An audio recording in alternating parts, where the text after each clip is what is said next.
Bonjour à tous et bienvenue dans ce nouvel épisode de 60 minutes montre en main. 60 minutes montre en main, c'est le podcast grand frère de la petite sœur 1 minute montre en main sur Instagram. Je suis Quentin Liénard et je vous retrouve le premier lundi de chaque mois avec un invité, puisque ce podcast, c'est celui qui s'intéresse à ceux qui font, à ceux qui vivent et à ceux qui font vivre l'horlogerie. Aujourd'hui, épisode un peu différent, puisque mon invité habituellement est un horloger ou un designer horloger. Pas aujourd'hui. Aujourd'hui, c'est un passionné, mais c'est aussi son métier, puisque je reçois Robin de Breloque. Bonjour Robin. Bonjour Quentin. Comment ça va ? Très très bien, et toi ? Eh ben moi ça va super, je suis content qu'on ait réussi à se caler.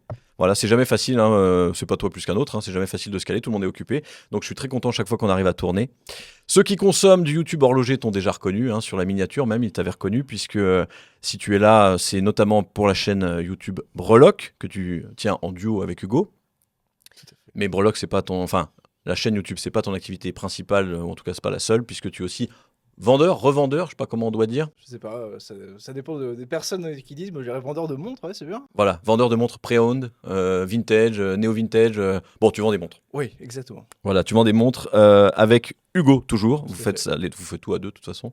Voilà. On a 60 minutes devant nous pour retracer ton parcours, qui n'a pas toujours été dans l'horlogerie, pour te poser des questions qui brûlent les lèvres à tout le monde dès qu'on parle de revente de montres. Elles viennent d'où ces montres ? On va tester tes goûts horlogers. Je me doute. Je t'ai fait un quiz spécial et je me doute déjà de la réponse finale. Je voulais l'écrire sur un papier et te le donner avant le début de l'émission pour savoir si j'avais juste, j'ai oublié de le faire, c'est pas grave. C'est pas grave. Et puis, si tu as une idée de qui je pourrais inviter, à la fin, j'aime bien demander à mon invité de me suggérer un prochain invité, pourquoi pas. Mhm. Je pense que tu connais un peu de monde dans l'univers horloger, donc si tu as une idée à me suggérer, c'est avec un grand plaisir. C'est OK pour toi ? Ah, mais bien sûr. Et ben alors, on y va. On commence tout de suite avec ta naissance à Annecy, c'est ça ? Tout à fait. Le 10 novembre 97. Ah, je me serais pas permis de demander ton âge, mais on a ça en commun, d'être Je vais né à faire les choses Annecy. très précises. 10 novembre 97 à Annecy. Très bien. Dans quel milieu tu grandis ? T'es un milieu paysan ? T'es dans Annecy même, centre-ville ? Je suis autour d'Annecy, un milieu modeste, mais on va dire la classe moyenne, je dirais, pour être précis. Ma mère est comptable et mon père, lui, travaille à Genève et Ok. chauffagiste. Donc, Ok. Et ils sont du coin ou c'est ah oui, ils sont, ma famille tient donc 10 km². Donc on a vite fait le tour. ouais, d'accord. L'arbre généalogique, il est, Ouais, il est il est serré. très C'est un serré. bonsaï. Ok, tes études, tu les fais à Annecy. Je crois qu'on a fait même le même lycée, si je dis pas de Non, bêtises. Baudelaire. Lycée Baudelaire, évidemment. Incroyable. Ouais, bon, Ouais. pas la même année, mais voilà. Et après, école de commerce Tout à fait. sur Paris ? Toulouse. Toulouse. Ah, Eh oui. d'accord. Parce que j'aime pas le sud, j'aime pas la chaleur. Ah ouais. Donc je me suis dit, il faut aller là où t'aimes pas être. Ouais, voilà, Et Toulouse, c'est bien, il fait pas c'était chaud. le top. Et donc vraiment, j'ai fait pour cette raison-là. Puis l'école était bien, je suis parti avec mon meilleur ami. Enfin bref, tout s'alignait pour aller à Toulouse. D'accord. Et du coup, après Toulouse, t'as fait quoi, 5 ans là-bas ? J'ai fait un peu moins, j'ai fait 3 ans avec l'année de césure, 3-4 ans. Ok. Je n'ai pas très bien compté.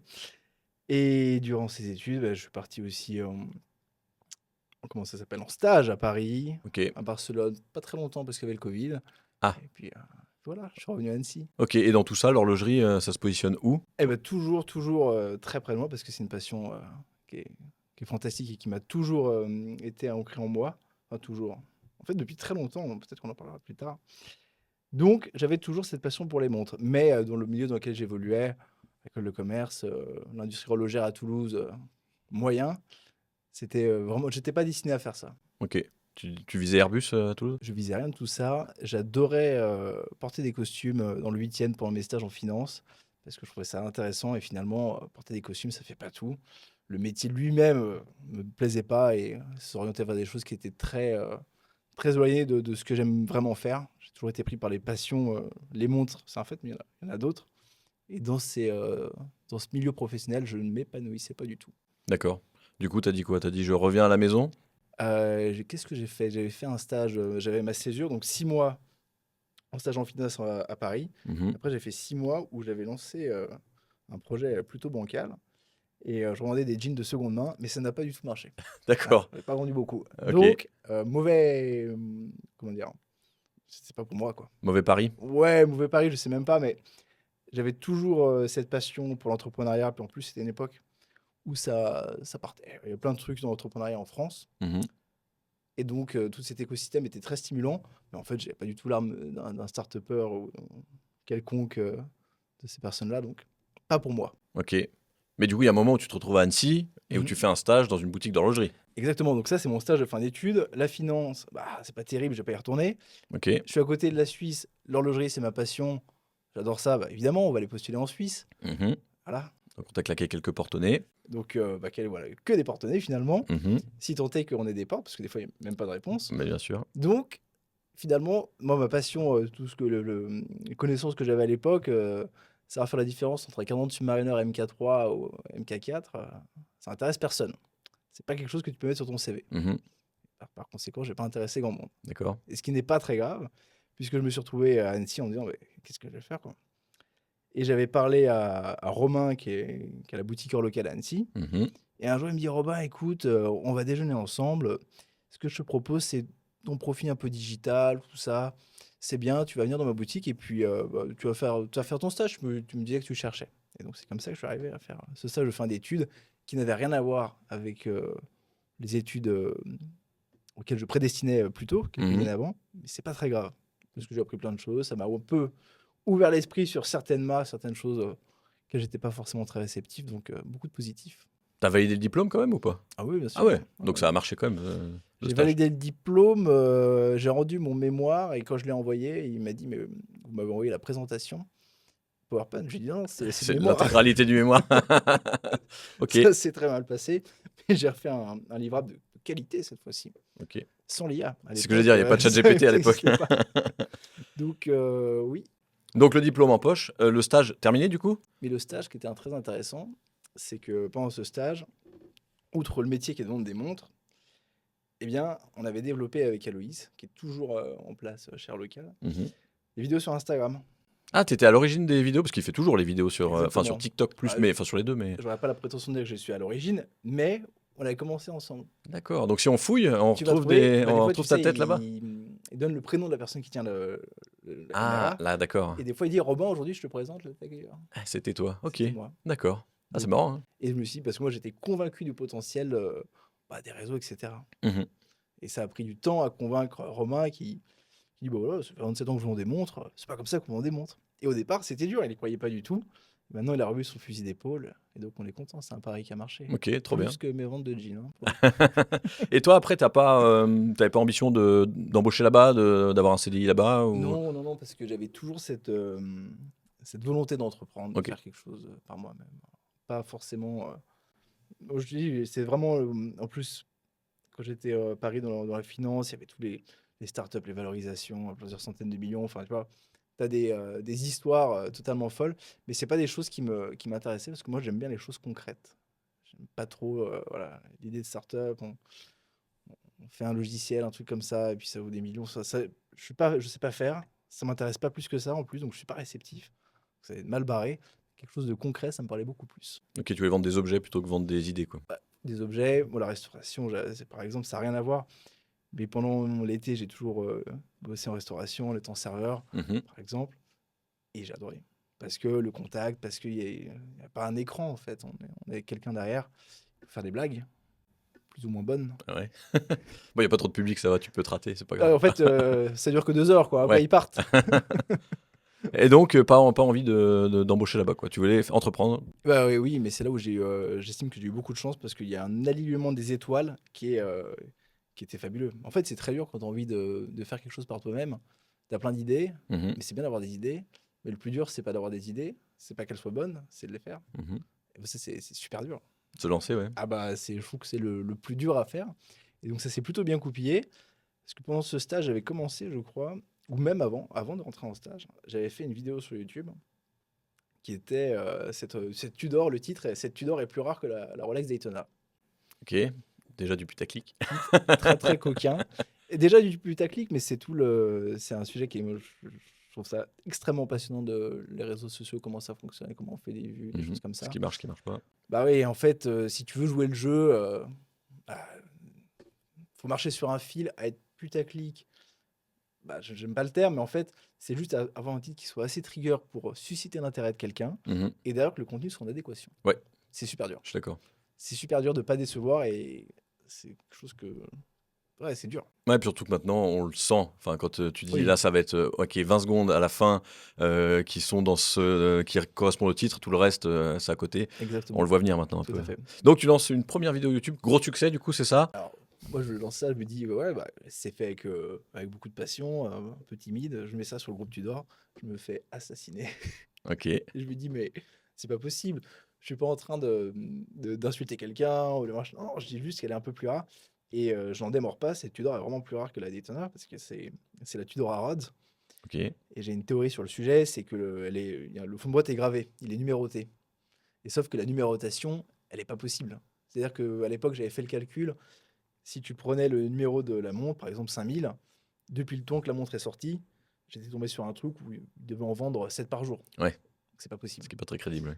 Pas crédible du tout. Et donc j'ai dit, bah ça déjà, c'est pas vrai. Je sais plus si je l'ai dit dans la vidéo, mais j'ai eu le débat après. Donc par conséquent, j'ai dit, c'est rare parce que bon, des Daytona, on fait un peu plus que 5000. Et ça a pas du tout, ça a fait jaser, quoi. OK. Mais bon, ça a fait, je crois que dans mes mémoires, ouais, le début était forcément pas très bon, mais ouais, je crois que j'étais content. Mais t'as pas enchaîné pour autant. J'en ai fait une deuxième OK. sur la FXD de mémoire. Et en fait, il y a quelque chose qui fait que la troisième, je l'ai retournée, la quatrième, j'ai retourné. Elles sont jamais sorties parce que c'est nul. Ouais. Enfin, je trouvais pas mes vidéos d'un intérêt, comment dire, je trouvais pas ça très intéressant. J'étais pas vraiment moi-même. OK. Je trouvais pas ça très intéressant de le publier. Je trouvais pas ça pertinent. OK. Et donc, tu parlais d'alignement d'étoiles. Et donc, l'alignement des étoiles, Hugo qui est donc sur Bollock actuellement, me dit, bah écoute, je redescends sur Annecy avec ma conjointe. Mais il sort d'où, Hugo? Tu le connaissais d'avant? Hugo, il les montres, évidemment. Forcément, on se Ah, connaît des montres. vous connaissez des montres? OK. Des montres et d'Annecy, OK. j'avais croisé sur Instagram, et puis une fois, j'étais dans un bar et je le vois, donc je me suis permis d'aller le saluer. Puis on s'était vu quelques fois, de temps en temps, on se croisait, etc. Et il me dit, bah écoute, je redescends sur Annecy, on va faire des vidéos ensemble, et puis ça va être cool. Et moi, je dis, bah ouais, ça coûte rien d'essayer. Et donc, et puis c'est compliqué de faire des vidéos quand il n'y a personne derrière. Enfin, il y en a qui le font, j'ai beaucoup de respect pour eux parce qu'ils sont très très forts. Qui font tout seuls, tu veux dire? Ouais, j'adore, ils sont trop brillants. Je suis stupéfait à Toi, chaque ça fois. t'aide qu'il y ait quelqu'un dans la caméra? Ouais, Parce que bien sûr. tu lui parles, en fait. T'as Déjà, l'impression de lui parler? Premièrement, et puis je sais pas, il y a un truc, ouais, c'est un peu plus facile, un peu plus vivant, je dirais, je sais pas. Mais ceux qui le font tout seuls, il y en a beaucoup, trop forts. Je OK. m'incline. J'avoue que c'est un exercice très compliqué, je trouve, de te foutre devant une caméra. Ah Tu trouves ouais, toujours que tu sonnes faux et tout. ouais, Ouais. c'est pas facile. Et Mm. donc ça fait très longtemps que je l'ai pas fait et c'est pas plus mal parce que je suis pas très à l'aise. Donc il arrive, il vient avec toi et tu dis bah viens, j'ai déjà une chaîne, on la reprend Ça ou s'appelait pas Bollock, D'accord. ça s'appelait autrement. OK, on peut la retrouver. Non. Voilà, C'est parce j'étais que parce sûr. que le titre, j'aurais pas de problème, mais le titre est la chaîne, on a gardé la chaîne, on a juste changé le nom. Ce qui fait que l'adresse mail, c'est l'ancienne chaîne. Ce qui fait qu'on a une boîte mail qui sert à rien, juste pour YouTube. OK. Et on peut pas la changer. Ah d'accord, OK. Donc, si jamais vous lancez une chaîne YouTube, choisissez vraiment bien de mail parce qu'on peut pas le changer. On peut Je savais pas ça, tiens. C'est ad vitam aeternam. OK. Et donc avec Hugo, ça se passe un peu mieux. Les vidéos marchent mieux tout de suite ou pas franchement? Première vidéo, très spontanée, du jour au lendemain, un dimanche matin, il fait extrêmement froid. On va au bord du lac, ZRC, une nouveauté qui venait de sortir, qui m'avait énormément plu, une belle réédition. Et on en parle très fluide, pas de script. Parce que je racontais l'histoire de la montre tous les jours en boutique. C'était pendant mon stage. OK. Donc la montre, je la connaissais bien. Et ça se goupille bien. Il y a de l'humour, c'est très spontané, c'est bien. Et là, je me dis, bah, C'est comme ça que je dois faire. ça ressemble un peu mieux à ce que je voudrais que mes vidéos ressemblent. OK. Et ça, à l'époque, c'est la boutique qui te la prête la montre pour les tourner? C'était la mienne. Ah d'accord, OK. À force d'en parler, tu l'avais acheté quoi. Bah, c'est pas ça, c'est que dès que j'ai sorti, j'ai acheté. Je fais, attendez, trop bien fait, quoi. Trop D'accord. smart. OK. Et donc là, c'est quoi votre idée avec Hugo? C'est de se dire on va se lancer, on va être influenceur, on va être vilebrequin de l'horlogerie? C'est le flou artistique, on sait pas trop ce qu'on va faire. Et puis on se dit, bon, on sait faire des vidéos. On arrive à drainer des personnes qui nous adressent des bons commentaires, qui sont avec des compliments, qui donnent envie de continuer. On dit, bon, si on arrive à faire ça, on peut peut-être vendre des vidéos ou même faire peut-être des vidéos pour n'importe qui. Enfin, on avait un scope assez large, alors qu'on n'est pas vidéaste. Mhm. Petit problème. Et surtout, bah, comment on fait comme ça, comment on se rémunère, comment on demande de l'argent. On n'est pas du tout à l'aise avec ça. Et un jour, on était allé rendre visite à une personne qui vendait des montres également.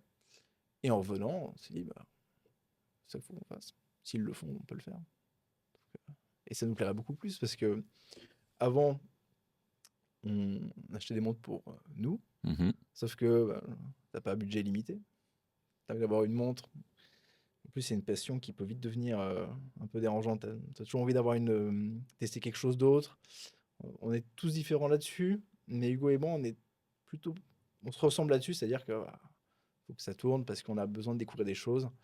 Moi, j'adore quand je découvre un sujet, il faut que j'aille tout au fond. Il faut que je creuse, je cherche, je me renseigne et que je teste tout. Et là-dessus, toi, t'as pas de problème à revendre. Une pièce, tu la prends, tu l'adores, mais tu Ah, la revends pour en financer une autre, ça va, ça vient. Ouais. Ouais. En fait, je suis très détaché du matériel, ce qui est très paradoxal parce que bon, c'est quand même le cœur du métier, quoi, c'est Ouais. un objet. Mais je suis pas attaché fondamentalement à des pièces. Il n'y a pas si longtemps, j'ai vendu ma ZRC qui était une montre vintage que j'avais acheté, une histoire qui était super drôle aussi. En fait, je la portais pas. Donc, c'était au fond d'un coffre. Ça n'a pas d'intérêt. Donc, je préférais la vendre, faire autre chose avec cet argent Ok. que garder un objet qui ne me serve à rien. Et alors, au moment de la vente, t'es là, tu sélectionnes le candidat, faut que ce soit quelqu'un qui. Ou Ça tombe tu bien, sélectionnes hein. le billet, et puis c'est tout, quoi. Non, c'est même pas une question de billet, c'est déjà qui veut l'acheter. Ouais. C'est pas. Non, je veux dire, t'as vu que tu dis que tu mets pas d'émotion dedans, il y a pas de. Il la veut, il la prend, puis c'est tout. Ouais, puis après, c'est le mariage prend ou pas, j'ai pas trop eu le choix. Le mec, il veut acheter sa montre, il la propose et j'ai eu de la chance parce que super cool. Le mec est super sympa. Enfin, Ok. ça colle à l'ADN de la montre et puis bon, après, ça dépend des montres qu'on vend, mais ouais, l'histoire c'est bien passé. Donc elle continue à être belle, cette histoire. Oui, oui, je pense. Là, Ok. je la vois de temps en temps sur Instagram et je me dis, bah, elle est mieux porte au poignet de la personne qui me l'a acheté que au fond de mon Au coffre. fond de mon coffre, ouais. Elle fait rêver personne au fond de mon coffre, hein. Et moi, je m'en sers même pas, donc. Ok, donc vous lancez l'activité breloque-vente au démarrage de la chaîne, finalement. C'est Et à ben, peu un petit près peu en même temps, après, quoi. tu vois, on commençait des fois à avoir parce que tu peux pas faire de collaboration quand t'as personne derrière, enfin, quand t'as pas de communauté, quand t'as rien. Mhm. Tu peux pas demander de l'argent aux gens. On était très mal à l'aise avec ça, on savait pas trop combien demander, enfin, on savait pas trop comment se Tu positionner. dis pour demander aux marques? Ouais, Ouais. c'est ça. Mais le pire là-dedans, c'est là où c'est beau, c'est qu'on n'aurait jamais pu faire ce métier. De draguer les marques pour qu'elles te donnent un Impossible. chèque pour parler d'une montre? Impossible. Moi, je ne peux pas parler d'une montre si elle me plaît pas. Hugo, c'est pareil. Si on parle d'une montre, c'est que derrière, il y a un truc qui fait qu'on aime vraiment. On n'arrive pas, tu vois, les montres qu'on vend, par exemple, il n'y en a aucune qu'on porterait pas. Ah ouais, même pour la vente? Ah bah oui. Même si c'est le truc que tout le monde veut, mais que toi tu trouves ça te plaît pas, Propose-moi une Hublot, hein, tu verras. Ça, je dis une Hublot. Il y a plein d'autres maisons, plein d'autres marques Bah, qui te touche pas. qui me touchent pas, auxquelles je suis pas réceptif. Et puis, tu présentes une vitrine des montres que tu vends. Je trouve ça intéressant que ça soit raccord. Je trouve ça, chez certains professionnels qui ont leur façon de faire, et tu remarqueras que tous les pros ont tous des façons différentes de faire, tu remarqueras qu'ils ont tous des typologies de pièces assez similaires. Mhm. Il y en a qui sont beaucoup portées, il y en a qui sont nickel, qui n'ont jamais été portées, enfin tu vois, toujours des trucs qui reviennent. Bah, moi je trouve pas très dans notre ligne d'avoir des montres qui soient très disparates, ou pour ça on achète juste des choses qu'on aime. Ok. Et vous avez 3 trucs: Rolex, Tudor et Patek. c'est c'est euh, c'est un peu grossier, Ah, c'est un peu une caricature, mais c'est très vrai. c'est pas loin d'être vrai. C'est pas loin d'être vrai, absolument. Bah, Et ça me dérange pas personne du va tout. vous le reprocher. en même Non, temps. non, et ça me dérange pas du tout. C'est-à-dire qu'il y en a pour tout le monde. Bien sûr, il y a du quartier aussi de temps en temps Du chez vous. Cartier, bien Ouais. sûr. Hugo adore Cartier, Mhm. plus que moi. En fait, tu peux pas plaire à tout le monde. C'est une phrase toute faite, ça veut rien dire. Mais oui, on est tellement fanatique de Rolex. Je sais pas si ça se dit, mais ouais, on a tellement de. Ouais, c'est une marque qu'on aime vraiment beaucoup. Pour plein d'aspects. Et à chaque fois que j'en parle, à chaque fois que j'explique pour telle ou telle raison que cette marque me plaît beaucoup, je me dis, mais oui, j'y crois toujours, quoi. Ouais, t'as raison. Et puis ça fait 10 ans, quoi. Donc c'est pas non plus. Donc des fois, tu peux changer d'avis sur quelque chose, puis tu reviens dessus. Mais il y a quand même le fil rouge, c'est que Rolex, c'est le top. C'est ta cam. Ouais, c'est ça. C'est bizarre. Le jeu de la fin, il va dans le bon sens. Comment vous lancez la boîte? Vous avez un peu d'économie? Je crois que vous avez revendu un peu des montres quand Oui, même oui, tout à fait. pour financer un peu. Parce Oui. qu'il faut quand même mettre un billet pour faire du stock, j'imagine. Exactement. C'est le nerf de la guerre. C'est l'argent. C'est une surprise, hein. Ouais. Mais pourtant, c'est le cas. Et donc, on vend des montres. Perso, on en achète d'autres. Et puis, on commence de façon pas très légale, hein. Un peu comme des collectionneurs qui changent de montre souvent, quoi. Ah ouais, bah, On n'avait pas le choix, en vous fait. faites ça en occasion, quoi. Parce qu'on avait lancé on avait fait toute la démarche pour que notre société s'ouvre, Mhm. et c'est long. Donc en attendant, on n'allait pas regarder comme ça. Donc on vendait quelques montres. Bah, pas très légal, j'imagine qu'il y a un montant maximum. Oui, mais j'ignore Parce que je lequel veux dire, est-ce. si tu vends ta voiture, tu ne vas pas ouvrir une société pour vendre Non, ta non, bien voiture. sûr, Après, si tu en mais vends 3 par mois, c'est autre chose, ouais, quoi. c'est ça. Mais Donc je sais là, plus. Bon, après, on faisait pas ouais. c'était pas non plus Non, moi, je pense que c'était des légal. millions. Je pense qu'il vaut mieux dire que c'était légal. C'était tout à fait légal. Voilà. Alors, est-ce que tu te souviens de la première vente ou pas? Bien sûr, c'était une date. Donc c'est 115, 234, si je dis pas de plaisir. Si je dis pas de plaisir, si je dis pas de bêtises, c'est une date. Donc c'est la date Just en 34, mais pas sur bracelet jubilé. Donc forcément sur bracelet Oyster, lunettes cannelées et en moderne, puisque 6 chiffres. Donc je me rappelle très bien à qui on l'a vendu. On dirait.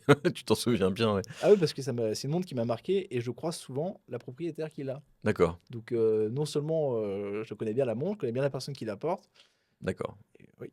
Et je sais pas, celle-ci, je m'en rappelle, alors que la première montre qu'on a vendue sous breloque, première facture, je serais pas aussi sûr. Et justement, les débuts, faciles ou un peu compliqués? Moi, je suis dans un contexte confortable. C'est que je vis chez ma mère, donc facile pour le début. Je termine mon stage, donc j'avais pas forcément La pression, ouais. ouais, de charge, la pression du loyer.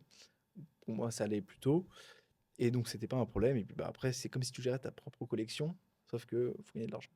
Ouais. Et en fait, quand tu n'as pas l'étiquette pro, j'ai une société, mais qu'il faut faire comme un pro, mais ça va pas durer très longtemps. Donc, j'en garde pas un souvenir terrible, en mode de pression ou quoi que ce soit. Et après, le lancement, ça s'est plutôt bien déroulé. Je dirais pas que c'était difficile. Enfin, j'en ai pas un souvenir. À tirer la langue, quoi. Non, parce que déjà, il y a le côté passion, c'est fantastique, quoi. Tu vends des montres, quoi. C'est cool. C'est un métier qui est génial quand t'aimes ça. Ouais, puis en plus, tu les portes avant de les vendre, j'imagine.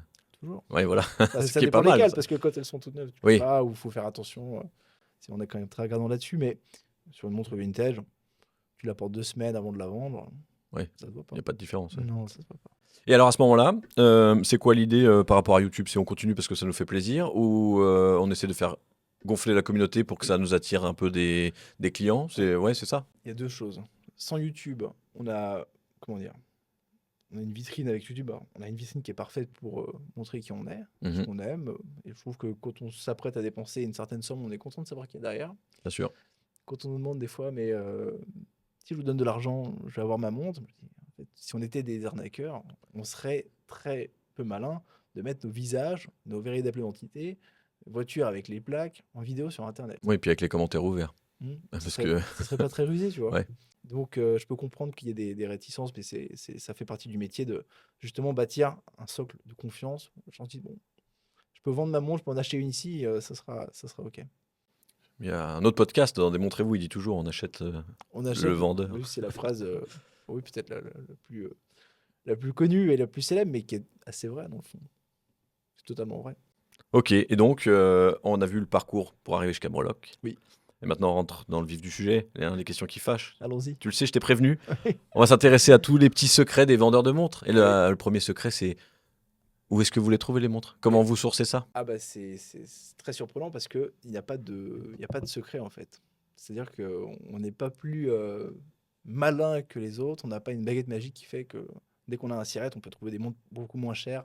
Des fois, on a des personnes qui nous envoient des messages, c'est plus approprié, en nous demandant très gentiment où est-ce qu'on trouve nos montres et comment on fait pour les vendre plus cher.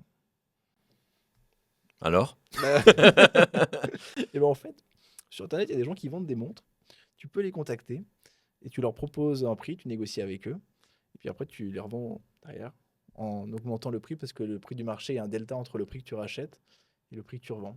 Le détail n'est pas magique. On se base sur ce que tout le monde fait dans le milieu. C'est ultra concurrentiel aujourd'hui de vendre du Rolex. Tu peux pas faire de miracle. C'est pas sur une Submariner céramique que tu fais la vente de l'année parce que si toi, tu en as une et que tu veux la vendre, bah, tu peux nous voir. Tu peux aller voir nos copains qui sont à côté, etc. Enfin bref, tu peux avoir beaucoup de monde et on va sensiblement proposer le même prix. On va s'aligner au marché.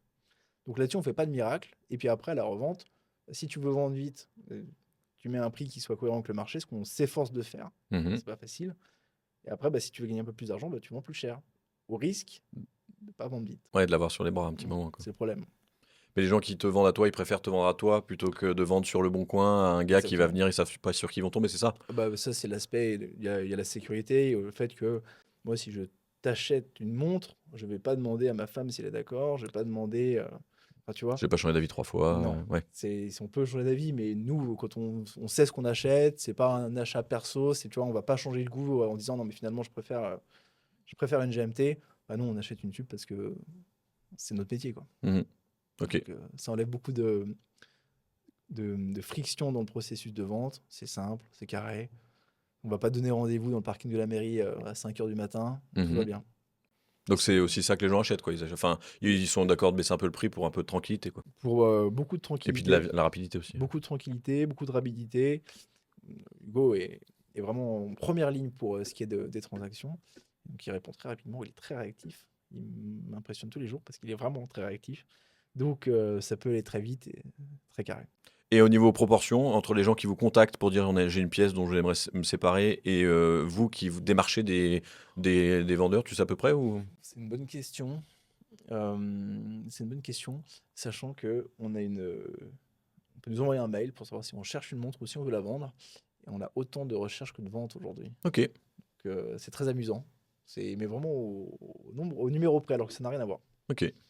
Et donc, un aspect au-delà de ça, c'est que si toi, tu vois une montre qui nous plaît sur notre site et que tu veux te séparer de la tienne, on va trouver un arrangement. Ah oui, Et ça, OK. c'est très très fréquent de Ah ouais? faire des. Ouais, bien sûr. C'est beaucoup plus fréquent qu'on ne le pense de faire des échanges comme ça. Pas bête, Et bah, cela dit. c'est super pratique. Parce que toi, tu as une montre. Alors, effectivement, tu vas peut-être pas la vendre au prix du marché. Tu vas la vendre un peu moins cher. Mmh. Sinon, nous, ça va être très difficile de faire quelque chose derrière. Et par conséquent, tu repars avec une montre, tu as voulu et ça passe, c'est très vite, quoi. OK, ouais, Alors, pas si mal. tu la vends de ton côté, qu'ensuite tu viens nous voir, enfin, Ouais, c'est c'est c'est c'est très long, ça peut être très long, OK. très Et compliqué. en volume, tu as le droit de dire combien vous en vendez à peu près? Tu as une idée, par année ou? On doit en faire un peu moins de 300 cette année, l'année dernière. Ah ouais, quand même. Parce que tu parlais de 7 montres, par jour, chez Tudor, vous en vendez quand même à peu près une par jour, quoi? Bah, en fait, si ça dépend, il y a des mois qui sont un peu Ouais, plus, mais oui, ça dépend, on n'en vend pas une par jour quand même, mais ça peut aller très vite en fait. C'est moi ce qui m'avait le plus impressionné, je me rappelle encore notre premier rendez-vous chez l'expert comptable, on a dit: «Ouais, on ne sait pas combien on va vendre de montres». On ne sait pas combien on va faire de CA. Enfin, on ne savait pas trop où on allait. Et finalement, on a fait une première année. On s'est dit, ah oui, ça va super vite. On ne s'en rend pas compte, mais surtout la première année, on avait peu de charges. Et bah, du coup, c'est pas exponentiel, mais ça va assez vite. et du coup, le choix de faire quasi tout, sur le digital, c'est parce qu'il y a YouTube en face, et vous avez pas besoin d'une vitrine physique? Oui, alors ça, c'est un autre aspect. Tu demandais tout à l'heure pourquoi YouTube. Bah, on a un peu dressé le portrait de ce choix.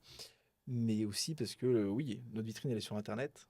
Et c'est un avantage. En fait, ça dépend. On n'a pas la même cible, on n'a pas les mêmes clients que si on avait une boutique physique. Mmh. Moi, je me rappelle pendant mon stage, le samedi après-midi, il y a des gens, ils viennent, ils rentrent dans la boutique où il n'y a pas de logo Rolex, ils voient une Rolex d'occasion à vendre et ils te demandent s'il faut se mettre sur liste, ils te demandent si elle est dispo. La montre, elle est de 90. Mmh. Donc tu vois, c'est pas le problème en soi qu'il y a des gens qui posent cette question-là, mais c'est qu'on n'a pas la même clientèle, tu ne draines pas les mêmes personnes. Tu es sur Instagram, tu scrolles, tu tombes sur nous, tu t'intéresses à ce qu'on fait, t'aimes les montres, bon, Tu compris. normalement, tu sais que voilà, la montre qu'on vend, c'est pas nous qui l'avons achetée chez Bûchereur. Mmh. Tu vois, c'est pas la même clientèle. OK. Mais donc pas d'intérêt particulier à ouvrir une boutique, physique pour l'instant? Je sais pas, c'est pas dans les projets, c'est aussi pas la même façon de fonctionner, y a pas les mêmes charges, Bien sûr, ouais. pas les mêmes contraintes. Je pense pas que ça soit vraiment dans nos priorités. La plupart de nos clients sont à Paris, donc on se déplace régulièrement pour les rencontrer en physique. On fait beaucoup d'envois. On reçoit beaucoup de personnes aussi dans nos locaux à Annecy, dans notre showroom. Mais la boutique physique a beaucoup de contraintes selon moi, Mmh. alors que ce qu'on fait actuellement, si on fait le calcul, je sais pas, c'est pas la même clientèle comme je le disais. Parce qu'un avantage et aussi un inconvénient, c'est que la clientèle comment dire, en ligne, elle est très connaisseuse. Mmh. Elle connaît la cote par cœur parce qu'elle est habituée à tous les outils qu'on peut avoir, Chrono 24. Donc, si tu as un prix, il faut être ultra compétitif. Et de toute façon, en boutique, si tu as une boutique, ton prix doit forcément être un peu plus élevé pour absorber les charges. Mmh. Donc, c'est un peu plus compliqué. Mais tu as OK. des personnes qui vont avoir une élasticité par rapport au prix qui va être différente. Tu peux avoir quelqu'un qui rentre, pour l'avoir déjà vu, il sait pas ce que c'est qu'une Daytona, il sait pas combien ça vaut, il sait pas que ça coûte 15 et que ça vaut 30 en boutique. Et tu lui dis le prix, il négocie un peu, il part avec, quoi. Ok. C'est des trucs, je pensais pas que ça existait. Mhm. Tu sais, quand t'as le nez dans le guidon, que t'es tout le temps sur Internet, que tu regardes tout parce que t'es passionné et que tu vois ça en vrai, tu te dis, c'est pas possible, on vit où? Et en fait, il y en a beaucoup plus qu'on ne le pense. Bah, c'est pour ça que je te parle de la boutique physique. Je pense qu'il y a cet intérêt-là aussi du chaland qui passe, qui voit la Ouais, vitrine bien et sûr. qui ressort avec une montre. Bon, j'imagine bien que c'est pas tous les jours. Alors, c'est pas tous les jours, je pense, et puis bah, quand même beaucoup de contraintes derrière. Ah bah bien sûr, il faut une masse salariale pour ouvrir Ouais, la c'est ça. boutique, il faut payer. Les assurances, c'est pas les les- mêmes, enfin, Ouais, tout est différent. c'est clair. Et justement, toi qui as travaillé en boutique, tu sais comment ça se passe. J'en ai discuté déjà avec des vendeurs. Ils achètent le stock. Oui. Il y a une énorme pression du coup, parce que le stock, une fois que tu l'as, il faut le vendre. Et Oui. puis, quitte à brader, si tu fais des ristournes, ben, c'est ta marge qu'ils font et tout. Vous êtes comment, vous, par rapport à ça? Vous aussi, vous avez un gros stock et puis il y a des trucs qui restent, qui traînent ou... On fait très peu de dépôt-vente pour des raisons qui sont qu'on aime bien voir les montres qu'on a, Ok. parce que c'est nos montres, on fait ce qu'on veut avec, enfin, on a plus, je sais pas, on sent qu'on est plus libre avec. Quand on fait du dépôt-vente, c'est sur des pièces qui sont ouais, on n'est pas très réticent, ou que la personne qui veut la vendre en veut peut-être un peu trop à notre goût, et nous, bah, on n'a pas envie de risquer une montre trop chère. Mhm. Donc on fonctionne de cette façon-là. On doit avoir 90% de stock qui nous appartient. Ok. D'accord. Et on est assez content avec ça.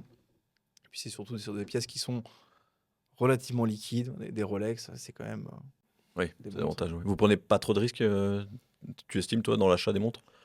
Vous faites Non, pas des petits kiffs où on va prendre ça, si, bien c'est. sûr. Ouais, d'accord. C'est- Quand même. Ouais, il faut, c'est la part des choses. Enfin, sinon, c'est pas fun, quoi. Oui. C'est cool de se faire des kiffs sur des montres. Moi, je me rappelle très très bien. Je me dis, ben ça, jamais j'en aurai une, quoi. Ouais. Bah, des fois, tu es surpris, quoi. Mais c'est des bonnes surprises. On va parler après d'une montre spéciale. On en reparlera un peu plus loin. Ah bah, Euh, je sais pas de quoi tu parles, donc Bah moi, je pense. Allez, on va y aller maintenant. Non. La Cubitus. Oh. Qu'est-ce qui s'est passé avec cette Cubitus? Comment c'est possible? C'est quoi, 24 heures après l'annonce, Ah, mais c'est elle l'alignement était. des étoiles, des planètes aussi. C'est des choses que tu peux pas prévoir, que tu peux pas anticiper. Et ouais, c'était quelque chose, hein. Parce que pour rappeler, elle est annoncée, enfin elle est Ah, présentée, le monde entier se déchire, se déchaîne voilà. sur cette pauvre Cubitus Et, qui est bien, et finalement. 24 heures après, elle est sur Bollock à vendre, Ouais. genre première d'Europe ou j'en sais rien, Ah, et dispo. l'histoire est assez amusante, parce que justement, il y a un client, voilà, on discute de ça, et il m'appelle, il me dit, tu penses qu'il faut l'acheter? Je sais pas. Avant la sortie, il disait. Non, non, juste Ah oui. quand il est sorti, il me dit, tu penses qu'il faut l'acheter parce qu'on me l'a proposé? Je dis, bah, c'est pas possible. Et je regarde sur Chrono 24, il n'y avait pas de prix à l'époque, c'était que des fausses annonces où Mhm. ils mettaient voilà, 200, 250. Et bon, je sais pas s'il faut l'acheter, mais on peut quand même essayer. Donc ça s'est goupillé comme ça. D'accord, donc il l'a acheté, vous l'a revendu immédiatement, et puis vous l'avez revendu. Oui, on a travaillé comme ça pour essayer de la vendre le plus rapidement possible. Ouais. Parce que en fait, il y a sur ces montres-là, on connaissait pas une nouveauté qui sortait, la nouveauté Patek qui c'est pas une Calatrava en platine, hein. Mhm. C'est la montre bracelet intégré dont tout le monde parle, hein, et pas forcément en bien. Ouais, c'est clair. En fait, nous a beaucoup appris avec Hugo d'ailleurs à ce propos, c'est que tu prends du recul sur tous les gens qui se déchaînent sur une montre, sur des choses comme ça. Ah ouais, tu la passes au poignet, c'est pas une horreur non plus. C'est marqué Patek, c'est joli, bon. Je dis pas que je me saignerais toute ma vie pour m'en payer une, mais ça mérite pas le déferlement. tollé, ouais. Non, je pense pas. Après, Ouais. c'était quoi la phrase? C'était de toute façon, ceux qui Alors, critiquent ne peuvent pas se l'acheter. Ou ça, c'est un autre sujet. Et c'est vrai que la communication de la part de Monsieur Stern était Ouais. douteuse, selon moi. Et donc, c'est pas très valorisant pour les clients ou les passionnés en tout cas. Mais... Non, non, je trouve ça assez lunaire. C'est ton plus beau coup, la Cubitus? C'est la montre la plus chère qu'on a vendue. Ah ouais? Ouais. Le plus beaucoup, je sais pas. C'est pas. Non, oui, la montre la plus chère qu'on a vendue. Moi, je dis pour le coup, on va dire médiatique. Enfin, je veux dire, Ah, au niveau oui, du bruit, enfin, c'était assez. la légende raconte, on a des amis qui bossent chez Patek, qui nous ont dit que Monsieur Stern était au courant qu'il y avait une Cubitus à vendre à 30 km. C'est lui qui de l'a acheté Plan-les-Ouates. pour voir le numéro de série et savoir d'où Non, elle mais- venait. Mais c'est intéressant qu'on parle de ça, parce que pour moi, il y a une grosse hypocrisie sur ça. C'est-à-dire que tu vas avoir des gens chez Patek, tu dis que tu es revendeur, on te regarde comme si tu étais un monstre. Mais il y a quand même un sujet. C'est-à-dire que s'il n'y avait pas de spéculation sur le marché secondaire, sur les choses comme ça, si les gens ne se tuaient pas pour payer des montres 2 fois le prix qu'elles valent, il n'y aurait pas de Patek, je pense. Bah, au moins, ils vendent tout en boutique. Ils sont sûrs de tout vendre en boutique, du Oui, coup, oui, comme mais il y ça, avec aurait, ce. je veux dire, l'intérêt pour les gens il serait beaucoup moins porté sur ces maisons, elles feraient beaucoup moins d'argent. Enfin, je veux dire, Mais bien sûr. toutes les maisons regardent la spéculation d'un très mauvais œil. En attendant, je pense que chez Rolex, ils sont bien contents de voir que les Daytos se vendent 2 fois le prix. Ça fait monter la cote. Et justement, Ça t'en fait parles. monter la cote, ouais. Tu dis quand on va dans les manufactures, on nous regarde mal. Vous avez des super bonnes relations avec Rolex. Ah bah, bonne surprise. Ah bah voilà, moi c'est la mienne aussi. Bah, Alors comment ça se fait? mais Comment parce ça se que fait qu'ils vous aiment bien? Parce que Rolex, ils sont pas super souples normalement. et bah, justement, et là, tu vas me dire: «C'est pas possible, il se fait payer», mais Rolex sont des gens qui sont très intelligents. Et sur beaucoup de sujets, Rolex, ils sont super smart dans tout ce qu'ils font.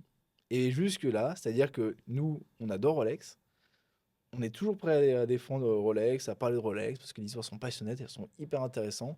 Moi, j'adore, j'ai un plaisir fou à, à rentrer, comment dire, prendre les arguments des détracteurs de Rolex qui ne tiennent pas vraiment la route. C'est que du marketing, c'est de mauvaise qualité, des choses comme ça. J'adore défendre ça. C'est mon petit passe-temps, c'est mon petit combat. Et quand je dis qu'ils sont très intelligents, c'est que nous, on adore la couronne. On adore ça. Ils auraient tort, je pense, je sais pas s'ils auraient tort, mais Ils ont tout intérêt. bah, peut-être, je sais pas. J'aimerais comprendre et me dire, bah, c'est amusant qu'ils soient si sympathiques avec nous. De l'autre côté, peut-être qu'ils n'ont pas envie qu'on dise des bêtises sur eux, mais en même temps, c'est pas notre, Ouais, vous seriez pas les seuls quoi. c'est pas notre fonds de commerce, on n'est pas les seuls, etc. Mais voilà. Et pour la petite anecdote, je discutais avec un journaliste à un événement, on avait été invité par Rolex. Et il me dit, mais pourquoi Rolex? Pourquoi ci? Pourquoi là? On a parlé pendant une demi-heure. Et à la fin, il me dit, bah, je comprends pourquoi il vous invite. Vous êtes les meilleurs représentants. Parce que vous vendez super bien la marque. D'accord. Et bah oui, mais moi, je peux te le faire quand tu veux, quoi. Et concrètement, vos relations, ça se résume à quoi? C'est des invitations à des événements, Bah c'est ouais, c'est des... ça, c'est aussi simple que ça. Ouais, ok. Voilà. J'ai pas demandé, mais si je demande à un Daytona Le Mans, je pense que je l'aurais pas. Et on n'a pas d'argent. D'accord. Mais vous Bah, êtes... Rolex nous avait fait visiter la Comex. Ouais, pas mal. Bah oui, ce que tu veux. Mhm. C'est-à-dire ça, c'est des moments qui sont exceptionnels, je dirais, quand on est passionné par ça. La petite fille d'Henri Germain Delauze, qui fondait la Comex, sa petite fille, pour faire simple, ce monsieur avait fait une maison sur pilotis dans le port de Marseille, la Casa Delauze. Et donc l'événement après, il se tenait ici. Et la petite fille de ce monsieur nous emmène nous faire visiter la maison. Et tu rentres dans des bureaux qui sont tout droit sortis un film des années 70, avec la poussière, avec tout, et c'est incroyable. Rien que d'y parler, ça me touche beaucoup. Et ça, bah, Bah, ils ont raison, c'est de la com qui paye pas, quoi, puisque au final... c'est la quoi qui paye pas. Ouais, t'as raison dans un sens. Et Bah, puis, puis en vous êtes fait, content. Enfin, il y a ça ouais, aussi, c'est la passion. c'est la passion, t'es touché par ça, c'est touchant de rencontrer des gens qui travaillent à la couronne, au patrimoine, des choses comme ça. Tu peux leur poser des questions. Tu te dis, bah alors, la 6542 cadran blanc, elle existait ou pas? Parce que vous devez le savoir. Et ils te répondent? Bah non. Non, mais tu vois, tu peux leur soumettre des questions comme ça. Bon, c'est Rolex, pareil, donc très opaque. Et Zénith, c'est pareil, hein. Je crois que vous êtes pas mal aussi avec Zénith. Zénith, on s'entend très bien avec Zénith. Et c'était un concours de circonstances, parce que comme on avait toujours eu au départ cette volonté de faire un média, mais ça n'a pas duré très longtemps, on a toujours fait des vidéos quand même, par plaisir de partager des choses. J'adore faire des vidéos. Mhm. En ce moment, on en fait très peu, parce que c'est beaucoup de temps, pour faire pas beaucoup de vues. Mais derrière, le retour, ils sont toujours bons. Et nos dernières vidéos qu'on a faites, d'ailleurs, étaient à Zénith. Et l'histoire est très simple. Zénith nous invite à visiter la manuf. Et je dis, bah, pourquoi pas. Et je trouve l'histoire fabuleuse. Et vraiment passionnante. Je dis, Mhm. bah, ça, il faut faire une vidéo, il faut faire quelque chose. Et cette visite-là, bah, c'est notre dernière vidéo. Et vous êtes retourné du coup pour tourner la vidéo? Tout à fait. Ok. Donc ça, c'est cool. Et qu'est-ce que tu veux dire? Mhm. C'est génial. Si c'était une maison dans laquelle on n'avait pas une sensibilité, on n'y serait pas allé. Bah, après, visiter, ça peut toujours être intéressant, hein. Faire un tournage, c'est Ah autre non, mais chose. c'est... Oui, alors ça, je suis d'accord avec toi. Mais tu vois, il y a des maisons, par exemple, lesquelles la visite, oui, je ne sais pas si je serais très enchanté d'y aller. Ok. Enfin, je me sentirais mal à l'aise par rapport à eux, par exemple. Une marque, pour ne citer qu'elle, c'est Blancpain. C'est-à-dire que la 50 est pour moi l'une des plus belles plongeuses de l'histoire, En vintage. avec la Superliner. En vintage, tout à fait. Et aujourd'hui, je trouve que l'héritage de la 50, il n'est pas à la hauteur. Mhm. Ça, tu le dis aussi, cela dit dans les vidéos. Et, Oui. et du coup, ils t'invitent pas à visiter là. Bah non, alors visiblement, il t'invite pas et ça plaît pas. Et justement, je trouve que c'est une force qu'on a avec Hugo, c'est on doit rien aux marques. Donc, Ouais, c'est bien, vous êtes indépendant pour là-dessus. enfin, tu vois, Zénith, ils ont sorti 2 montres, la 0G tourbillon. On doit rien. Enfin, on va pas on va pas relayer des choses, on va pas en parler. Et ça me plaît de pas dépendre des marques. où tu fais justement un relais de parole, parce qu'il y a beaucoup de choses sur le marché dans lesquelles on n'est pas du tout d'accord avec eux. Parce qu'on a beau être des vendeurs de montres en province, on a quand même un regard sur ce qu'ils font, on aime les montres, on est passionné par ça. Donc quand on voit certaines montres qui sortent, quand on voit les prix auxquels ils sortent, on se dit bah c'est pas possible quoi. Qu'est-ce qu'ils font? Ça, Puisque tu parles du marché, pendant le Covid, vous étiez pas encore d'attaque? on était confinés comme tout le monde. Oui, non, mais je parle au niveau de la Non, bulle, tout ça, pas vous du tout. étiez pas encore dedans. Ouais, Non, non, non. vous êtes pas retrouvé avec une montre à espérer faire la bascule en fin de bulle et puis à rester avec sur les bras. Non, mais alors ça, si tu veux, je pense que t'as pas besoin que ce soit le Covid pour avoir des montres qui te restent sur le bras. Et ben c'était ma question suivante. Ouais. Est-ce qu'il y a une montre comme ça que vous avez ou que vous avez peut-être réussi à vendre aujourd'hui, Oui. mais que vous avez traîné Bah oui, t'en as toujours une, tu sais pas pourquoi. Mais en fait, c'est très aussi, parfois, il y a des choses, ça ne s'explique pas. Je me rappelle, au tout début, on avait vendu une Explorer 2 magnifique en 24 heures. Et la deuxième, on a mis 6 mois. Ok. Donc tu te dis, l'Explorer 2, faut pas en acheter. Et là, ces derniers temps, on en vend beaucoup. Ah ouais? Oui, bien sûr. Donc, faut pas se formaliser sur certaines pièces. Et par exemple, bah, la pièce qu'on a, c'est pas une aiguille, un caillou dans la chaussure dans la mesure où elle est géniale. Donc moi, je ne comprends pas qu'elle parte pas. C'est une Bulgari Octofinissimo Sketch, Hmm. 10e anniversaire. Ça fait pas longtemps que vous l'avez celle-là, si? Ça fait non, ça fait pas longtemps, ça fait toujours moins d'un an, je pense. Mais bon, une pièce normalement reste, soit ça part tout de suite, soit ça met 2 semaines. Semaines, ça peut être Ah un. ouais. Mais ça tourne assez rapidement. Ok. C'est rare de garder des montres pendant des mois. Des fois, tu comprends pas. C'est très surprenant. Et cette montre-là, tu vas sur Chrono24, il doit y en avoir une dizaine. On est les moins chers. Ça passe rien. Pourtant, Et la montre est elle géniale. est très cool. Ouais. Et c'est une montre, quand elle est sortie, j'avais demandé à Bulgari de l'avoir. Bon, c'est pas elle. Hein. C'est pas celle que j'ai demandé. C'est Hein. pas le même numéro. Et ben justement, puisqu'on parle d'acheter, de garder et tout, tu dis que ça va vite, c'est bientôt Noël. C'est l'occasion aussi, c'est pour ça que je te reçois aujourd'hui, c'est bientôt Noël. Si on a envie de se faire plaisir avec une montre d'occasion, pré-owned, comment tu dis toi? Tu dis pré-owned, vintage, Une montre de d'occasion, seconde une main? montre de vintage, ouais, vintage, je sais pas, j'ai pas trop d'a priori là-dessus. Bah, ça dépend du budget.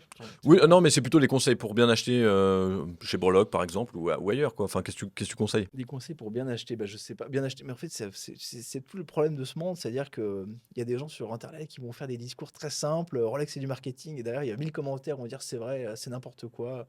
Ouais, c'est dur de faire de répondre des questions aussi simples qui, en fait, ne le sont pas, je trouve. Mais alors, quel conseil tu peux donner dans la procédure d'achat? Comment se Ah, renseigner, regarder le prix, négocier? Est-ce qu'on peut négocier chez Broloc? Attention, tu vas te mettre une balle dans le pied là. qu'est-ce qui n'est pas négociable déjà? Tu vois, je Ouais. pense que tout est négociable. Après, la négociation, elle est toujours la bienvenue, mais dans la courtoisie, on va dire. Ouais, faut que ce Dans soit le raisonnable. raisonnable. Hein, Ouais. voilà. On tombe des fois sur des gens qui nous pensent qu'on achète les montres chez Rolex Ok. et qu'on fait des plus-values stratosphériques. Alors qu'en réalité, T'aimerais bien. j'aimerais bien. Je sais pas, si c'était le cas, je la vendrais beaucoup moins cher pour qu'elle parte vite. Oui, voilà. Je Ouais. ferais plus de marche en plus. Ouais. Donc, pour bien acheter, au-delà d'acheter à des personnes de confiance, c'est pas le tout d'acheter à quelqu'un qui a pignon sur rue. Il faut aussi que derrière, la personne soit vraiment réputée pour ce qu'elle fait. Et donc là, c'est déjà une première chose. Et ensuite, c'est même ça, je pense que ça ne suffit pas. Il faut s'intéresser à ce qu'on achète et savoir vraiment le plus possible d'informations sur la montre sur laquelle on projette d'acheter. Chez toi, tu dis que tu fais beaucoup d'envois, c'est-à-dire que les gens ils achètent sans essayer, Exactement. mais ils l'ont essayé en boutique, tu penses? Mais des fois, même pas. Ouais, Et c'est mais c'est nous, étonnant ça. après, si la montre, elle plaît pas, elle revient. Ah ouais? Vous avez ça, des retours? Jamais. Ouais. C'est- Alors là, ça me viendrait pas l'idée de renvoyer le tac. monde, mais ouais. Donc tu vois, c'est non, mais Ouais. ça marche, bah, c'est ce que je voulais. On a aussi une clientèle de personnes qui savent Mhm. très précisément ce qu'elles veulent. Et pas des fois, ça marche pas. Mais c'est très rare. Ok. La dernière fois que ça m'est arrivé, je ne sais pas tout de suite. Quoi. Mais ça peut arriver. Ok. Et c'est pas grave. On est là pour ça. C'est l'avantage aussi de passer par des personnes qui sont professionnelles. C'est que si un monde ne te plaît pas. Oui. Voilà. Alors évidemment, si tu l'as traîné dans la boue tout le week-end, ça va être compliqué de la renvoyer. Mais si tu viens juste regarder, bah, Ouais, si fait tu dis partie, ça donne pas comme je pensais, ça Ça- nous est tous arrivé. Hein. ça peut arriver. Moi, j'ai déjà vu sur Instagram ou quoi une montre, tu vas en boutique, tu dis ah je pourrais l'essayer, je l'ai vu. Tu dis ah bah Non. bah no go quoi, c'est pas C'est grave. ça. Non, ça fait partie du jeu. Et ce qui est très intéressant, et j'adore ce métier pour ça, c'est que moi j'ai mon petit truc, c'est quand même d'aller rechercher la pièce où tu dis bah je peux terminer facilement. Je vais terminer les montres, quoi. Je peux passer à autre chose. J'ai trouvé la montre, j'ai besoin de rien. Évidemment, ça Ça n'existe pas. n'existe pas ça. Hein. Non, non, ça n'existe pas. Ça se saurait. Si on veut vendre une montre chez vous, on fait quoi? On vous envoie un mail, du coup, c'est ça? Un message, un mail, un message, Instagram, WhatsApp, Et vous faites comment pour vous assurer de la qualité de la montre que vous recevez? l'œil, L'œil? principalement, c'est bien. L'œil, on est très vigilant d'où vient la montre. En fait, Géographiquement, tu veux dire? souvent on dit comment on fait pour acheter la montre, savoir qu'elle est bonne, qu'elle est ci, qu'elle est là. Regarde à qui on l'achète. Et en fait, c'est un petit milieu, donc tout le monde se connaît. Il va dire, ah bah j'ai acheté cette montre à un tel, ou au contraire, j'ai acheté par tel et tel biais. Des choses qui peuvent mettre la puce à l'oreille et se Ok. dire, bon, on va être plus vigilant. Et dans tous les cas, il y a toujours le check au niveau de l'authenticité de la montre de A à Z, et aussi du fonctionnement de la montre. Ok. Parce que bon, Du coup, elles passent toutes par un horloger chez vous, ça? s'il y a besoin, si on la passe toujours au chrono chez nous, si Ouais. la précision elle est relative, elle va passer chez notre horloger. Et ça, vous avez un horloger attitré, du coup, j'imagine, parce que sinon, c'est des délais incroyables. C'est à notre horloger à Paris, c'est l'atelier des Tocantes, Ah, ok, d'accord. tout simplement, Ok. qui est très sérieux, qui sont, Bah, qui du sont coup, jeunes. les montres, elles transitent, dis donc. Elles arrivent chez vous, elles repartent à Ah bah, Paris, elles reviennent. je les promène. Donc Ah, c'est toi. soit c'est Hugo, soit c'est moi, on va à Paris, on leur fait voyager. Ok, Elles sont contentes.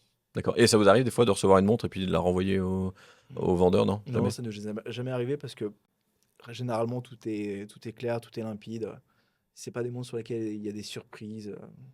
Je crois pas qu'on ait déjà eu de mauvaises surprises. Ok. Et en parlant de surprise, est-ce que vous avez un client dont tu peux nous parler, un client un peu original soit dans ce qu'il vend, soit dans ce qu'il voulait acheter, soit dans la quantité qu'il a acheté chez vous, par exemple? C'est pas la quantité, il m'en vient parce que j'ai vu il y a pas très longtemps, mais disons qu'il achète une montre et il m'appelle une semaine après. Il me dit non, mais finalement, c'est pas ça, quoi. Ben, c'est quelque chose. Et du coup, tu l'as reprise? Bah oui, je la reprends. Bah, tu essaies d'être conciliant, d'être sympathique. Bah, tu ne le tues pas. Tu peux pas, ça se fait Tu pas. dis, entre-temps, il y a 5 personnes qui m'ont demandé Non, mais s'il était toujours dispo, la montre. on trouve des arrangements, des choses comme ça. Et le jour, je lui ai livré une montre. Il m'a dit, bah, tu vois, c'est vraiment la bonne. Je l'ai déjà eue et c'est vraiment elle. Et il m'a envoyé un message hier soir. Pour dire qu'il la voulait plus. C'est pas la bonne. Ouais, faut Mais, arrêter de faire affaire avec lui. mais moi, non, mais moi, je l'aime beaucoup. En plus, on rigole à chaque fois qu'on se voit. Donc je taquine aussi là-dessus, je le charrie. D'accord. Toi, tu vas te prendre quoi pour Noël comme cadeau? Eh ben, je sais pas du tout. J'ai pas pensé. Oh. Non, mais c'est vrai, moi, j'ai pas de. C'est un peu le. Ce qui est très cool, c'est qu'on peut se permettre de tester des choses sans qu'en fait ça soit une dépense personnelle. Ça Ouais. passe par là, bon. Dernièrement en date, c'était ce que j'ai au poignet. Et Rolex. alors? Tu vas la garder? Bah, j'aimerais bien, parce que c'est top. C'est 1665, 6 dweller, cadran MK1, pour ceux qui ne la voient pas mais qui l'entendent, enfin, qui écoutent. Et oui, c'était une vraie surprise parce que j'en ai jamais eu. Et c'est, si tu veux, c'est un aboutissement où sur Instagram, les marques sont très bonnes parce qu'elles arrivent à sortir beaucoup de nouveautés très fréquemment, Mhm. d'avoir des relais de ces nouveautés qui sont très puissants. Du coup, on entend beaucoup parler. Malheureusement, ces nouveautés ne me touchent pas forcément tout le temps.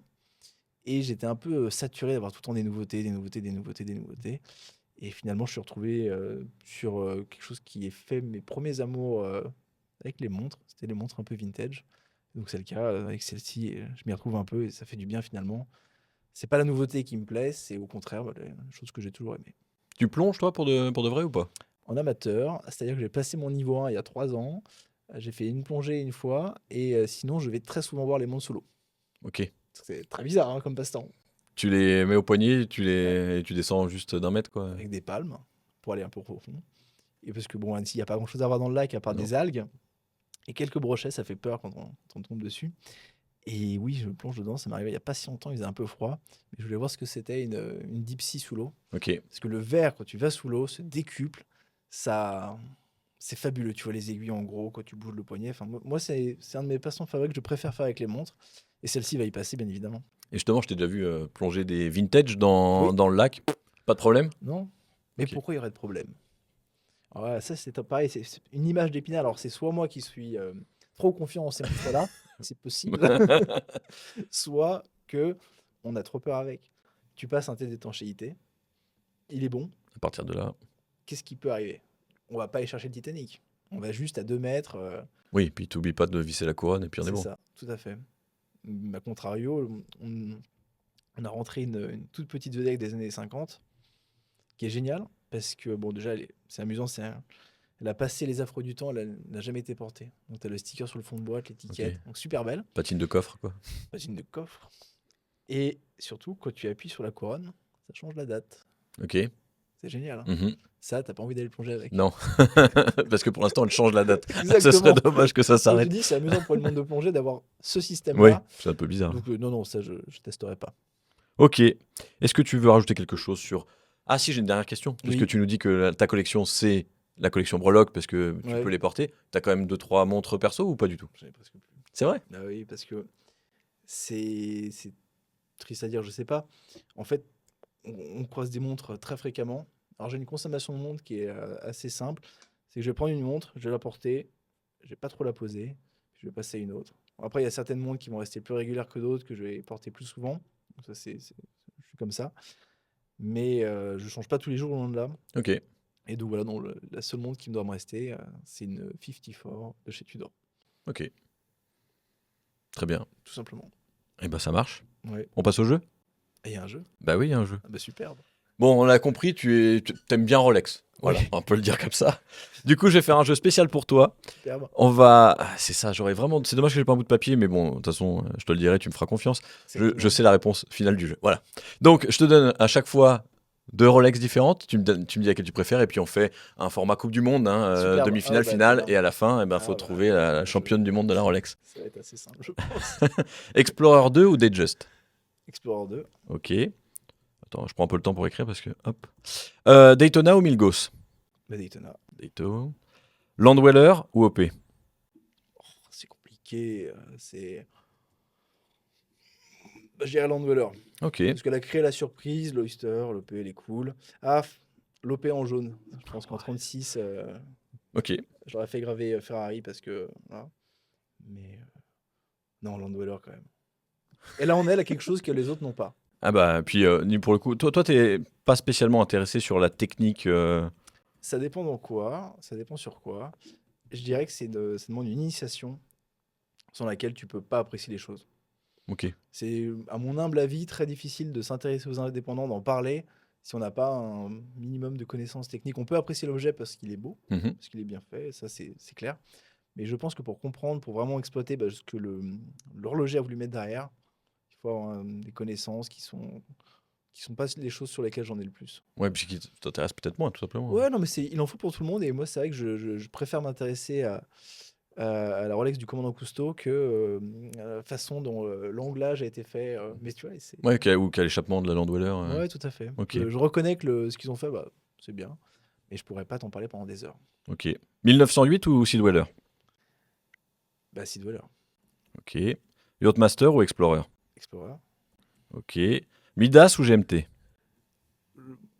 Ouais, Midas, c'est quand même très cool. Mais j'aime pas la GMT, je crois. Daydate ou Air King?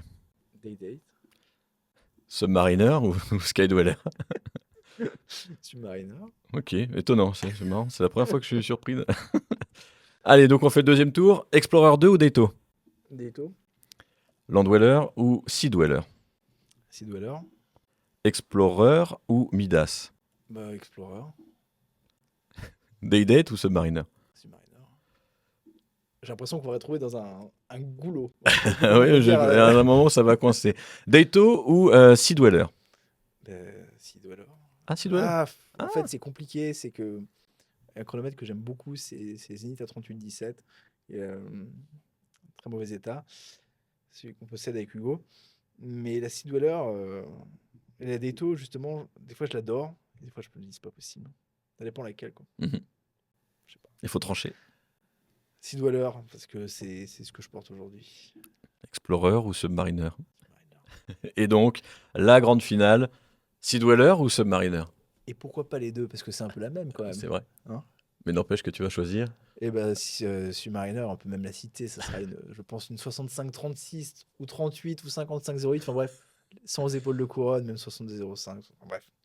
Eh ben là, sous ta chaise, il y a un petit papier marqué Submariner, c'est pas vrai. Ah, mais J'aurais non, mais pu parce que. c'était si simple, si prévisible. Bah oui. Et je suis pas quelqu'un de très. Comment dire? Quelqu'un de très classique en fait. Hein. Mais on a le droit. Hein. J'aime les Porsche grises, tu vois. Je cherche pas les PTS modèle unique. Je J'aime bien les choses classiques. Mhm. Même si une 65-38 aujourd'hui est à concours, c'est pas quelque chose de. On trouve pas sous le sabot d'un cheval. Non, non, non. Mais je cherche pas d'ailleurs non plus.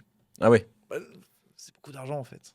Et je trouve qu'il y a un moment, il y a un seuil où dépenser un tant de montant d'argent pour une montre pour aller gratter la vase, Oui, quand ça même. fait pas sens. Oui, Avec les mais palmes et tout. ouais, t'es en train de me tenter là. Et justement, il y a une montre qui, tu disais, j'en ai une, c'est bon, il n'y a plus besoin d'autres. Ce, Mais ce serait celle-là? ça n'existe pas. Ah ouais. Mais force est de constater que quand je découvert l'univers de la Submariner, qui est mon premier amour, ça c'est une évidence. Aujourd'hui encore, les seules montres que je regarde et je me dis, ouais, mais c'est ça en fait, ça c'est cool. C'est les Submariners sans épaules de couronne. Parce que je trouve qu'il y a tout. C'est même des fois, je me laisse tenter par les Blancpain qui sont mon deuxième choix, je dirais. Mais je trouve pas que en fait la Submariner, tu vois James Bond, tu vois tout, c'est trop fort. Alors admettons que Hans Willdorf ne soit jamais né, il n'y ait pas Tudor, pas Rolex. Oui. Ce serait quoi ta marque, ta montre préférée? Et en fait, en question de marque, je sais pas, tu vois, par exemple, il y a du Mont partout. Mhm. Et bah, moi, j'adore la Blancpain, la 50. Mais le reste de la collection, je suis pas très sensible. Aujourd'hui, chez Zenith, ils ont leur collection vintage. Enfin, ils reprennent des modèles vintage, c'est très bien fait. Bah, j'aime beaucoup aussi. Tu vas chez Omega, je suis moins friand. Parce que les affinités, bon, bien sûr, il y a le clan Rolex Omega. Ça, je suis pas trop dans ce genre de choses. Je conçois qu'il en faut pour tout le monde. Mhm. Et ceux qui aiment vraiment Omega, tant mieux pour eux. Moi, j'aime Rolex. Enfin, C'est je pas t'ai quand grave. même demandé si tu avais une speed à vendre, tu m'as dit on n'en vend pas trop, quoi. Si, si, si. Alors, c'est faux parce qu'on en vend. Mais tu me dis, tiens, tu vas me parler d'une speed, je serais beaucoup moins mal en peine de te répondre. Et on n'a pas de problème avec ça, quoi. On sait qu'on a des limites sur certains modèles, sur certaines marques, sur certaines époques. Mhm. Et c'est pas du tout un problème, on l'assume totalement. Ouais, vous préférez être dans votre niche, entre guillemets, puis être expert là-dedans, quoi. Et tout à fait.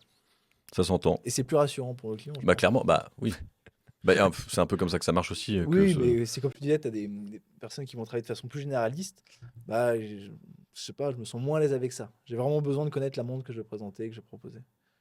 Je sais pas. Mais tu vois, ça fait plus confiance à l'acheteur, c'est clair. Ouais, c'est ça, mais c'est notre façon de faire. Ok. Surtout ça. Et ben on arrive à nos 60 minutes, gentiment. Super. Du coup, et maintenant, il faut que tu me donnes une idée de qui je pourrais inviter. Eh ben Hugo déjà. Ça On, serait bien parce qu'il on a, peut. il a peut-être pas ça risque d'être un peu redondant de se ressembler Ou parce alors que il dit tout le contraire et on apprend que t'es un gros menteur et que c'est lui qui est derrière Breloque et toi, ouais, tu fais rien, toi. on est tous les deux, à Breloque, on n'a pas la même fonction, le même poste, on va dire. Mhm. Mais Hugo aurait certainement des regards différents sur que moi j'ai. Et voilà, Hugo. Mais si tu veux quelqu'un d'autre, j'ai deux personnes. J'ai un ami qui travaille pour François Paul, donc je doute qu'il puisse venir parler puisqu'il est un peu, tu vois. Mhm. Mais il m'a beaucoup appris justement, sur les mouvements, cette théorie-là horlogère qui me dépassait totalement. Il m'a plongé dedans et c'est lui qui m'a donné cette étincelle-là de m'intéresser à ces montres-là. Mais vu que lui, ça va être compliqué de le faire venir, je pense, j'ai pensé à Gilles Clavaro, l'artisan du temps à Bruxelles, Ok, ah oui, oui, oui, je vois. parce que il a deux montres, une à chaque poignet, et c'est pas pour show off, c'est parce qu'il est vraiment passionné. Et dans ce milieu, des gens qui sont autant débordés de passion, lui m'a vraiment marqué. Ok, Je le connais pas très bien personnellement, mais à chaque fois que je l'ai vu, j'ai toujours senti cette étincelle que tu as envie de voir chez un mec qui aime les montres. ok. Et lui, bah, son espace qu'il a fait, il a monté une boutique où si tu veux juste faire de l'argent avec les montres, tu fais pas ça.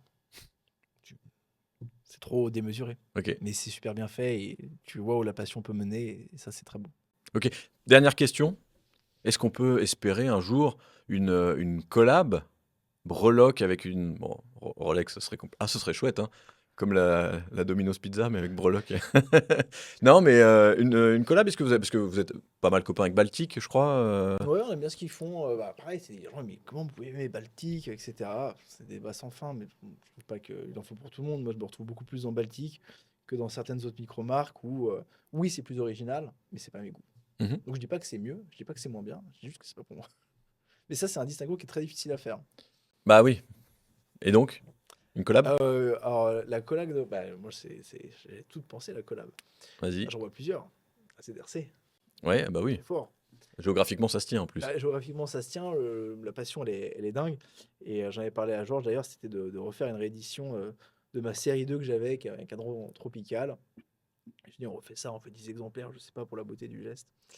Et ça s'est jamais fait parce qu'il faut pouvoir le faire aussi, hein, il faut les vendre. C'est pas non plus. Ouais, mais on sait pas. Ouais, mais bon, sur une série limitée comme ça. Oui, c'était ce qu'on s'était dit. Et bon, il c'est pas ce qui nous fait vivre, donc c'est important de se focus sur les choses qui nous tiennent ça. Et sinon, bah, Tudor, ils font beaucoup de collaborations avec. Ouais, mais bon, faut être un corps d'armée ou quoi pour. On peut le devenir. Si c'est pour une collab. Je sais faire les pompes. Hein. Bon, écoute, Robin, merci beaucoup d'être venu, de t'être prêté à l'exercice. Je pense qu'on n'est pas loin, j'ai pas le chrono, mais des 60 minutes. Je pense qu'on a 2 minutes de moins. 58 minutes, ça va le faire. Bravo. On se retrouve le premier lundi de chaque mois pour un nouvel épisode. En attendant, je poste donc tous les mardis, jeudis et samedis sur Instagram. Prenez soin de vous, allez suivre Breloque sur YouTube, mais sur Insta aussi. Allez voir ce qu'ils vendent en ce moment. C'est déjà parti, trop tard. Et je vous dis à bientôt. Ciao. Merci Quentin.